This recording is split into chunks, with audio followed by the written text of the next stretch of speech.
कि आपने जगह दिया है तो अब दिशा भी आपको ही देनी है। मैंने प्रयास किया कि मेरे समाज के अंदर से ऐसे बहुत सारे लोग SC, ST, OBC और माइनॉरिटी में है और उन्हें चुनाव लड़ना चाहिए, बट पार्टियों के प्रतिनिधि के तौर पे नहीं, जनता के प्रतिनिधि के तौर पे लड़ना चाहिए। क्योंकि हम लोकतंत्र में जी रहे हैं। ये जो लोकतंत्रात्मक गणराज्य है उसकी परिभाषा मैं आपको बता देना चाहता हूं। लोकतंत्र और गणराज्य का मीनिंग होता है जनता का, जनता द्वारा और जनता के लिए। जनता का, जनता द्वारा और जनता के लिए। लेकिन भारत में एक बहुत ही दुखद बात कह सकते हैं कि लोकतंत्र और गणराज्य स्थापित नहीं हुआ और फिर से राजतंत्र स्थापित हुआ, जिसके अंदर पार्टियों का, पार्टियों द्वारा और पार्टियों के लिए चुना गया। इस चीज का जब हमने आकलन किया तो हमें पता चला कि हम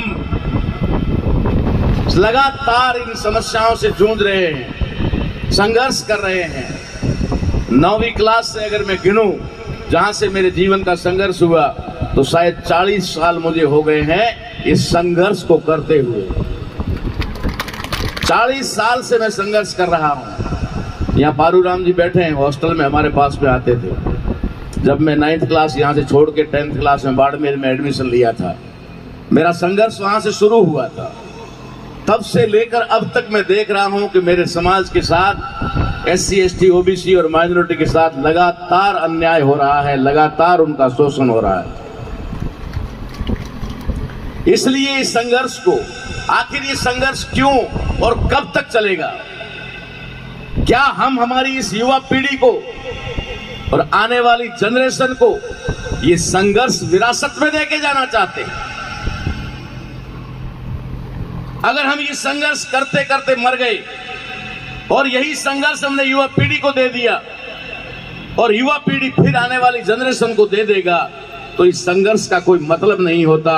जो संघर्ष रिजल्ट नहीं लाता वो बांझ होता है, उसका कोई मतलब नहीं होता। हम सदियों से संघर्ष करते आ रहे हैं और आगे भी अगर हमारी पीढ़ियों को संघर्ष ही करना है तो फिर काय की बकवास ये मंच लगाना और काय की बकवास ये इकट्ठे करना। इसलिए हमने रास्ता निकाला कि आखिर इन समस्याओं की जड़ क्या है। समस्याएं खत्म तो 26 जनवरी 1950 के दिन ही हो जानी चाहिए थी, जिस समय बाबा साहब अम्बेडकर ने भारतीय संविधान के आर्टिकल 13 के तहत ये लिख दिया था और मानने के लिए कह दिया था कि इस संविधान के लागू होने से ठीक पहले जो इस देश के अंदर सिस्टम है, रीति है, रिवाज है, कानून है, विधि है, विधान है, वो सारा शून्य हो जाएगा। लेकिन दुर्भाग्य ये रहा कि संविधान जिनके हाथों में आया उन लोगों ने संविधान के ऊपर किसी भी प्रकार का अमल नहीं किया और उसी पुराने के पुराने ढर्रे को लेकर के चलते रहे, जिसकी वजह से 75 साल गुजर जाने के बाद में भी हम उन्हीं समस्याओं से जूझ रहे हैं और उन्हीं समस्याओं के सामने खड़े। इसलिए हमने ये ढूंढा कि आखिर ये वजह क्या है।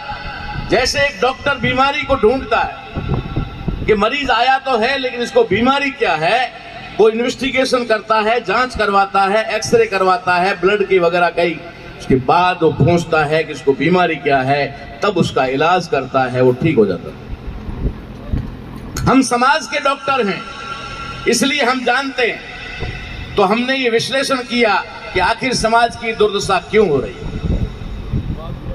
तो हम इस नतीजे पर पहुंचे कि इस देश के अंदर, नाम मात्र के इस लोकतंत्रात्मक गणराज्य के अंदर, जनता का, जनता द्वारा और जनता के लिए कोई भी प्रतिनिधि आज तक नहीं गया, आज तक नहीं गया।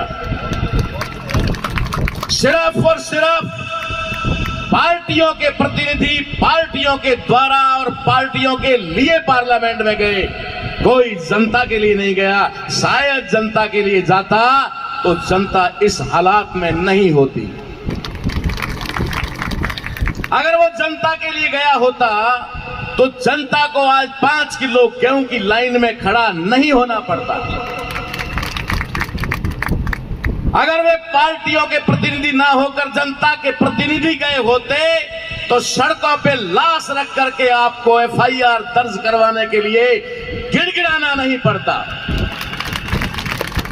आपको न्याय मिलता, आपको शिक्षा मिलती, आपको रोजगार मिलता, आपको चिकित्सा मिलती और आप लोग साधन संपन्न और सुखी जीवन जीते। ये चुनावी सभा है। चुनावी सभा में बहुत सारे चेहरे जिनको आना चाहिए था वो नहीं आए। लेकिन अगर यही कोई आंदोलन होता तो शायद इससे 20 गुना लोग भी खड़े होते।